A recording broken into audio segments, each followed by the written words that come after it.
Good morning, students. Good morning, ma'am. Good morning. So today our topic is law of variable proportion.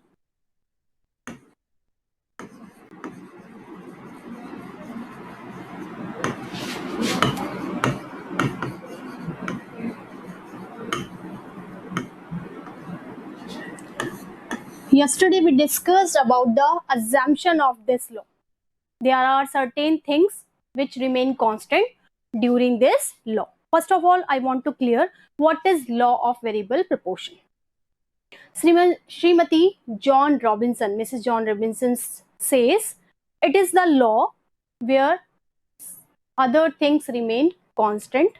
If a producer produce during a short run period, अगर आप अल्पकाल में production करते हैं, short run period is the time where all factors are not variable.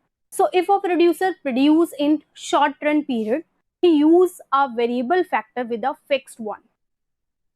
In starting, the total productivity, average productivity and marginal productivity of variable factor is increasing. But there is a condition after which the marginal productivity of variable factor goes negative or decline. ठीक है, उन्होंने कहा ये एक ऐसा नियम है जिसमें स्टार्टिंग में जब हम एक स्थिर साधन के साथ एक परिवर्तनशील साधन का इस्तेमाल करते हैं तो एक समय के बाद एक ऐसी स्थिति आती है जब आपकी मार्जिनल प्रोडक्टिविटी घटने लगती है. इसमें कुछ अजम्पशंस हैं जिन्हें हम कांस्टेंट रखते हैं. फर्स्ट है it's belongs to the short run period. ये जो नियम है वो शॉर्ट रन पीरियड को बिलोंग करता है. सबसे फर्स्ट इसका अजम्पशन है. Second thing, we use a variable factor with a fixed factor. हम एक फिक्स्ड फैक्टर के साथ एक वेरिएबल फैक्टर का यूज करते हैं. During this law the technology remain constant. इस लॉ के दौरान टेक्नोलॉजी कांस्टेंट रहती है. And all the units of the factor, variable factor की जितनी भी यूनिट्स हैं वो सिमिलर होमोजीनियस होती हैं.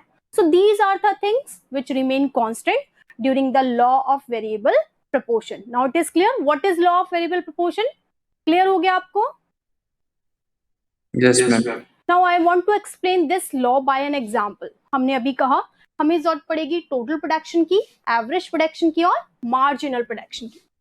तो हमने यहाँ पर लिया एक fixed factor that is land और एक लिया हमने वेरिएबल फैक्टर जो हमने लिया लेबर.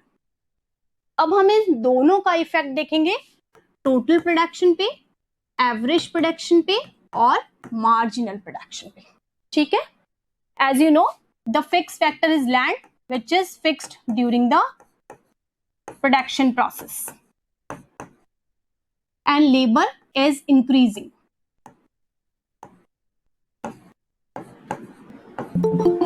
ठीक है, इसमें लेबर क्या है? वेरिएबल फैक्टर है और लैंड आपकी कांस्टेंट फैक्टर में आती है. When we use a variable factor with a fixed factor in starting our total production is increasing. ठीक है, जब यहाँ ये नहीं ले रहे, यहाँ तो 0 है, फिर टोटल प्रोडक्शन क्या होगा? इंक्रीजिंग होगा. मान लीजिए आपने लिया 5, फिर हुआ वो 7. ठीक है, पहले आपने 5 लिया, सेकेंड यूनिट पर उसने 5 से ज्यादा प्रोडक्शन किया. मान लीजिए हमने देखा कि 7 का चेंज आया तो ये हो गया 12. नेक्स्ट यूनिट पर 9 का चेंज है दैट इज 21. ठीक है, तो इस तरह से total production is increasing by increasing rate. Total production क्या हो रहा है? इंक्रीज हो रहा है इंक्रीजिंग रेट से. ठीक है, उसके बाद इंक्रीज होगा लेकिन डिक्रीजिंग रेट से इंक्रीज होगा. जैसे यहां 9 का चेंज था तो अब 7 का आ गया, देन 5 का, then it is highest, then decreasing. ठीक है, टोटल प्रोडक्शन की क्या कैरेक्टरिस्टिक्स होती है? In starting it is increasing by increasing rate, then it is increasing by diminishing rate, then highest, maximum and decreasing. ठीक है, अब टोटल प्रोडक्शन से हम एवरेज प्रोडक्शन बना सकते हैं. What is the formula of average production? कैसे निकालते हैं average production? Total production upon quantity. बिल्कुल, total production is divided by the units of labour, क्योंकि चेंजेबल क्वांटिटी किसकी है, यूनिट ऑफ लेबर की है यहाँ पर। 5 is divided by 1, 5, 12 is divided by 2, 6, 21 is divided by 3, 7, 28 is divided by 4, 7, 33 is divided by 5, 5 6 are 30, 5 6 are 30, 34 is divided by 6, 5 6 are 30 और 6 6 are 36. 26 is divided by 7, 7 3 are 21, 7 7 are 49. So it's your average production. Okay. Now marginal production. Marginal production का formula क्या है? What is the formula of marginal production? TPN minus TPN minus. Very good. TPN यानी total production की units में से you just deduct और आप subtract करेंगे total production की previous unit को. For example यहाँ पर हम लेंगे, ठीक है, यहाँ तो 5 है ही आपका. अब टोटल प्रोडक्शन की नेक्स्ट यूनिट क्या है, 12 में से हम माइनस करेंगे 5 को 7, 21 में से 12 को माइनस करेंगे 9, 28 में से 21 को माइनस करेंगे 7, 33 में से 28 को माइनस करेंगे दैट इज 5, देन 30, या हाईएस्ट ले लेते हैं, एक मिनट, हाईएस्ट नहीं लिया ना अपन ने, हाईएस्ट यहां पर ले लेते हैं, ये भी चेंज हो जाएगा. 6 5 are 30, 6 5 are 30. Okay, 0 then minus 7. Okay, ठीक है, ठीक है, यहां तक समझ में आ गया. ठीक है, अब देखिए, according to our law, when we use a fix factor with the variable 1 in starting, the total production increasing, average production also increasing and marginal production also increasing. It is from third unit तक आप देख रहे हैं क्या हो रहा है, marginal production क्या हो रहा है आपका, इंक्रीज हो रहा है. ठीक है, afterwards the total production increasing by diminishing rate, बढ़ तो रहा है लेकिन घटती दर से. हियर एवरेज प्रोडक्शन क्या हो रहा है, decreasing, and marginal production also decreasing. After this, इसके बाद भी, if increasing the variable factors there is a lot of burden on fix factor. अगर हम इस स्थिति के बाद भी बढ़ाते जाते हैं लेबर की यूनिट को, तो फिक्स फैक्टर तो कांस्टेंट है, धीरे धीरे उस पे लोड बढ़ता जा रहा है. That's why the marginal productivity of variable factor is goes negative. ठीक है, एक एग्जांपल यहां पर हम ले लेते हैं. फॉर एग्जांपल, एक क्लासरूम है, ठीक है, उसमें 40 की स्ट्रेंथ बैठ सकती है स्टूडेंट्स की. ठीक है, अब मान लीजिए हमने एडमिशन स्टार्ट किए. ठीक है, फिक्स फैक्टर क्या है यहाँ पर फिक्स फैक्टर क्या है, स्कूल बिल्डिंग, बिल्कुल, क्लास का जो रूम है that is your fix factor. और वेरिएबल कौन है, स्टूडेंट्स. वेरिएबल कौन है, students. In starting we just admit first student, second student, third, 10th, 12th, 15, 20. At starting when we use the fix factor, उस classroom के साथ जब हमने स्टूडेंट्स की एंट्री की, 20 स्टूडेंट हुए, 25 हुए, तो at starting the total productivity increasing, यानी जो टीचर और बच्चों में जो कंट्रैक्शन होना चाहिए या जो पढ़ाई का लेवल होना चाहिए वो इंप्रूव हो रहा है. एवरेज प्रोडक्शन ऑल्सो इंक्रीजेस, यानी हर आने, जो एवरेज मतलब हर बच्चे के बाद ध्यान दिया जा रहा है. And marginal production is also increasing. Marginal production means यहाँ पर क्या हो गया, every student have benefit by the classroom, her student आने वाले को भी बेनिफिट हो रहा है. But at last that there is a optimum combination between the fixed factor और the variable 1. जब एक स्थिति ऐसी आती है कि 40 की स्ट्रेंथ चाहिए थी और 40 ही स्टूडेंट आ गए, यानी ऑप्टिमम कॉम्बिनेशन हो गया. अब फिक्स फैक्टर और वेरिएबल फैक्टर क्या हो गए हैं, इक्वल हो गए हैं. यहां पर टोटल प्रोडक्टिविटी हाईएस्ट होती है। हालांकि यहां पर एवरेज प्रोडक्टिविटी घट रही है, मार्जिनल घट रही है, लेकिन नेगेटिव नहीं है। बट इसके बाद भी आप 41, 42, 45, 46 लेते जाएंगे, देन एवरी चाइल्ड क्या होगा, क्लास के लिए एक प्रॉब्लम होगा। अभी स्टूडेंट आराम से 40 की स्ट्रेंथ थी, 40 बैठे थे, फिर वो लड़ेंगे मैम इसने मेरी जगह बैठ गया, इसने मेरा बैग गिरा दिया। सो दे डिस्टर्बिंग द क्लास एनवायरमेंट। ठीक है, I think you just understand this law with the example of this. Clear हो गया आपको ये? Yes, ma'am. ठीक है ना, आपको लॉ ऑफ वेरिएबल प्रोपोर्शन इस एग्जांपल से समझ में आ गया कि when a producer produce during a short run period, क्योंकि शॉर्ट रन है, आपने 40 की स्ट्रेंथ ली, हाँ हो सकता है लॉन्ग रन में, यानी हो सकता है जब स्ट्रेंथ बढ़ने लगे तो हम सोचे चलो रूम शिफ्ट कर देते हैं, इस रूम में 40 की स्ट्रेंथ है, वहां बैठाते हैं जहां 50 बच्चे बैठ सके। सो लॉन्ग टर्म में ऐसा हो सकता है, शॉर्ट टर्म में नहीं। या आप ऐसा सोच सकते हैं इस दीवार को तोड़कर 2 रूम एक कर दिए जाएं। ठीक है, तो it is possible in long term where all the factors are variable, but in short term period when we use a fixed factor with the variable factor at starting, total production increasing, average production increasing, marginal production also increasing. Afterwards there will be a optimum combination, दोनों में बहुत अच्छा combination होता है, where the total production goes highest हो जाता है, इतना अच्छा combination हो जाता है। बट उसके बाद भी if you increasing the variable factor, that time the productivity of the variable factor is decreasing, वहां बढ़ने की जगह क्या हो जाती है, घट जाती है। and the marginal productivity of variable factor goes negative। अब ये बात क्लियर हो गई अच्छी तरीके से? Yes. ओके, अब मैं आपको एक ग्राफ से और डायग्राम से आपको ये समझाती हूँ। I just taken units of labor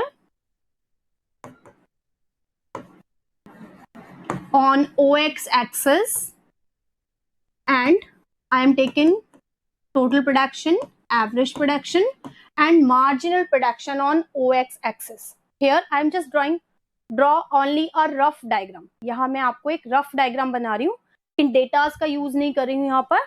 जैसे आपको पता है कि आपका टोटल प्रोडक्शन है कुछ इस तरीके से होता है, यानी it is increasing in starting, it is increasing by increasing rate, then decreasing rate, then maximum और decreasing। उसके बाद आपका जो एवरेज प्रोडक्शन होता है वो इस तरह से होता है, स्टार्टिंग में इंक्रीज होता है, हाईएस्ट होकर डिक्रीज होता है। जो मार्जिनल प्रोडक्शन होता है वो उसके ऊपर होता है और फिर जाकर नेगेटिव हो जाता है। जहां ये नेगेटिव होता है यहां पर ये हाईएस्ट होता है।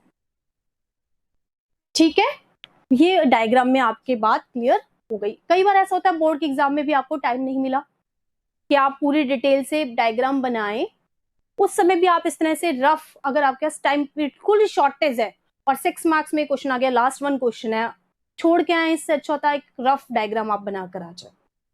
कोशिश तो करें कि जो यूनिट्स आपने ली उसी से बनाए, लेकिन if you don't have any time, extra time, so you have to draw a rough diagram. Clear? Yes, ma'am. ठीक है, अब देखिए इस डायग्राम से भी हम इस चीज को समझने की कोशिश करते हैं। देखिए यहां तक हम देखते हैं, यहां तक ये जो यूनिट्स देख रहे हैं कि टोटल जो प्रोडक्टिविटी है वो स्टार्टिंग में इंक्रीजिंग है। ठीक है, एवरेज प्रोडक्टिविटी भी इंक्रीजिंग है, मार्जिनल प्रोडक्टिविटी भी इंक्रीजिंग है, लगभग इस यूनिट तक आप देख रहे हैं। अगर हम इसको नाम दें OH एरिया, तो यहां तक जो हम देख रहे हैं that is the situation where total production increasing, average production increasing and marginal production also increasing. ठीक है, ये जो एरिया देख रहे हैं आप OH का एरिया, या हम इस एरिया को देख लेते हैं OP का एरिया है, यहां तक आप देख रहे हैं कि प्रोडक्टिविटी इंक्रीजिंग हो रही है। उसके बाद यहां तक हम जब देखते हैं P से लेकर T तक का एरिया है, यहां पर प्रोडक्टिविटी बढ़ रही है बट डिमिनिशिंग मैथड में बढ़ रही है। यहां पर जो फिक्स फैक्टर है और वेरिएबल फैक्टर उसमें ऑप्टिमम कॉम्बिनेशन हो गया है, इसी कारण जो टोटल प्रोडक्शन है वो हाईएस्ट हो गया। लेकिन इस ऑप्टिमम कॉम्बिनेशन के बाद भी अगर प्रोडक्ट वेरिएबल फैक्टर की यूनिट्स इंक्रीज की जाती हैं तो टोटल प्रोडक्टिविटी घटने लगती है, एवरेज प्रोडक्टिविटी भी घटती है, and marginal productivity of variable factor goes negative. So this is the compulsory law for the every field of production, either it is for the agriculture field or for the manufacturing field. चाहे आप agriculture field की बात करें चाहे manufacturing field की बात करें, हर जगह ये कंडीशन आपको देखने को मिलती है. ये आपको क्लियर हो गया? Yes ma'am. Yes, ठीक है, ma'am. कोई दिक्कत यहाँ तक? No ma'am. No, ma'am. Okay, मैं एक बार आपको दोबारा बता देती हूँ. What is this law? This is the law of variable proportion, which is given by the Mrs. John Robinson. This is the compulsory law for each area of production, either it is agriculture or production area. This law states if a producer produce in during a shortened period, he used a fixed factor with a variable factor. When he used a fixed factor with a variable factor at starting, the total productivity, average productivity and marginal productivity of variable factor is increasing. Afterwards, if he increase the variable factor, the total productivity of variable factor is increasing but diminishing rate. The average productivity decreasing and marginal productivity also decreasing. This is also a stage of maximum optimum combination of two factors.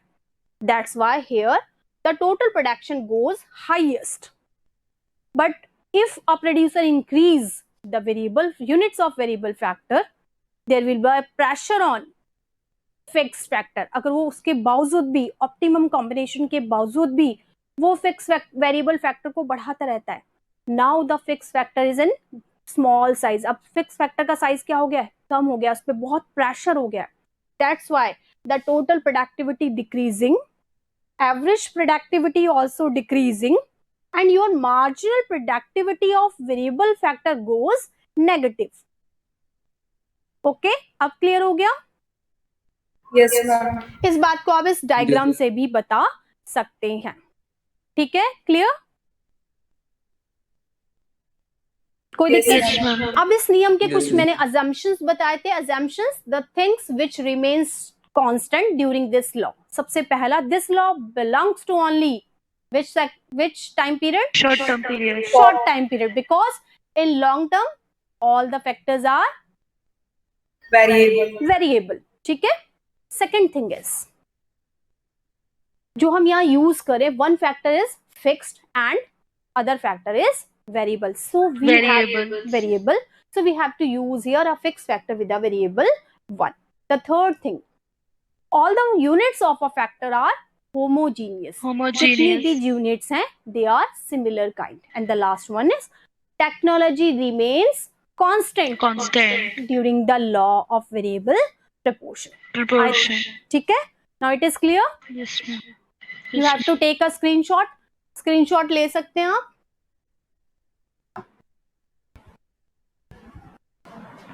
Yes, ma'am. ठीक है. अब देखिए, यहाँ आपको 3 stages दिखाई देंगी. This is your first stage of production, it's your second stage of production and third one. ये आपकी first stage है, ये आपकी second stage है, और this is the third stage of production. अब मैं आपको बताती हूँ what are the 3 stages are important in production area. कि ये 3 stages production area के लिए बहुत important होती है. कई बार आपने स्टूडेंट्स को देखा होगा, है ना? कुछ स्टूडेंट्स होते हैं साल के स्टार्टिंग में बहुत मेहनत करते हैं होता है, लेकिन एंड तक आके थक जाते हैं और फिर कहते हैं अरे हमने मेहनत तो की थी, हमारा स्कोरिंग अच्छा नहीं हुआ. होता है ऐसा आपके साथ भी? Yes, ma'am. होता है ना? यस. कि हम स्टार्टिंग में तो बहुत उत्साह से, जैसे रेसर्स भी होते हैं आपके ना, वो एक ही रेसिंग से, ऐसा नहीं होता शुरू में बहुत तेज भागते हैं. कभी आप अभी ओलंपिक्स देख रहे हैं, उसमें आपने रेस देखी होगी, तो उसमें ध्यान देना, कभी ऐसा नहीं होता शुरू में वो बहुत तेज भागते हैं और फिर धीरे धीरे कम हो जाते हैं. ऐसा नहीं होता. They just doing with the regular, जो उनका स्पीड होता है उस रेगुलर स्पीड से वो दौड़ते हैं. चलो ये भी छोड़ो, आपने कई भी इंटरव्यू सुने होंगे, IAS RS टॉपर्स होते हैं, ठीक है ना, या Yes, बोर्ड ma'am. एग्जाम्स के 10th और 12th के टॉपर्स होते हैं. कभी उनके इंटरव्यू में एक बात नोटिस की? क्या कहते हैं वो, उनकी सक्सेस के पीछे क्या राज होता है कि वो 14 घंटे पढ़े, बड़े में 18 घंटे पढ़ा, ऐसे बोलते हैं वो. No. क्या बोलते हैं No, वो? ma'am. 5 से 6 घंटे regular Just they just speak out, I'm just study about the 4 to 5 years but I am regular from starting to till and क्या बोलते हैं वो कि स्टार्टिंग से लेकर चाहे वो 4 घंटे ही पढ़े 5 घंटे, लेकिन उनकी रेगुलर स्टडी थी। बचपन में आप कहानी सुनते थे ना कछुए और खरगोश की, सुनते थे ना? Yes. Yes, ma'am. खरगोश हार जाता है, क्यों हार जाता है? क्योंकि वो रेगुलर हो जाता है। बिकॉज तो moral is there, the regularity win the race, यानी जो रेगुलर है वो क्या करता है? रेस जीत जाता है। ठीक है, लेकिन हमारी एक फितरत होती है, ह्यूमन टेंडेंसी होती है, हम शुरू में तो बड़ा भाग भाग के काम करते हो, फिर लास्ट में। तो यही इस लॉ का नियम का बेस है। क्या है कि जब स्टार्टिंग में हम वर्कआउट करते हैं, ठीक है, तो हम हमारे पास जो फिक्स फैक्टर है वो बड़ा है। जैसे भी मैंने आपको रूम का एग्जांपल दिया कि 40 का एरिया है, स्टूडेंट तो अभी आ रहे हैं, तो रूम को छोटा बड़ा नहीं कर सकते कि फ्लेक्सिबल है, यूं कर दिया यूं कर दिया, कर सकते हैं? No. है ना? तो वो फिक्स फैक्टर है, वो तो बड़ा ही है। अब वेरिएबल फैक्टर आ रहा है, धीरे धीरे आ रहा है। ठीक है, तो शुरू में उस रूम का बहुत अच्छा यूज होता है। ठीक है, जैसे आपके घर में भी कोई कमरा है, आप उसमें सामान लाते जाओ, एक समय क्या तो पैक हो जाएगा, चलने की जगह भी नहीं होगी, आप मूव नहीं कर पाएंगे, काम ढंग से नहीं कर पाएंगे।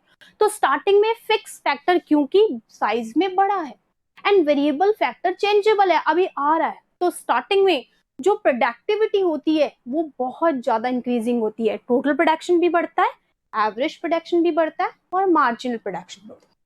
इसलिए जो फर्स्ट से लेकर थर्ड यूनिट आपके इसमें दे रखी है शेड्यूल में, ये कहलाती है first stage. This is the first stage of production. इसे प्रोडक्शन की फर्स्ट स्टेज के नाम से जाना जाता है।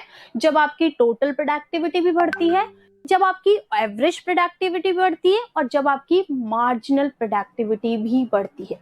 But after the first stage, लेकिन अगर इस फर्स्ट स्टेज के बाद, क्योंकि फर्स्ट स्टेज में हम रुक नहीं सकते, है ना? क्यों नहीं रुक सकते? क्योंकि हमारा मकसद, एक प्रोड्यूसर का मकसद क्या होता है? प्रोडक्शन को हाईएस्ट करना। उसका मकसद प्रोडक्शन को बढ़ाना नहीं है, उसको क्या करना है? हाईएस्ट करना है। Highest तो करना। वो फर्स्ट स्टेज में नहीं रुकेगा, उसके बाद भी वो क्या करेगा? वेरिएबल फैक्टर को बढ़ाएगा। जब वो वेरिएबल फैक्टर को बढ़ाएगा तो एक सिचुएशन ऐसी आएगी जहां उनके बीच में अनुकूलतम संयोग यानी ऑप्टिमम कॉम्बिनेशन हो जाएगा। इसे बोलते हैं हम सेकंड स्टेज।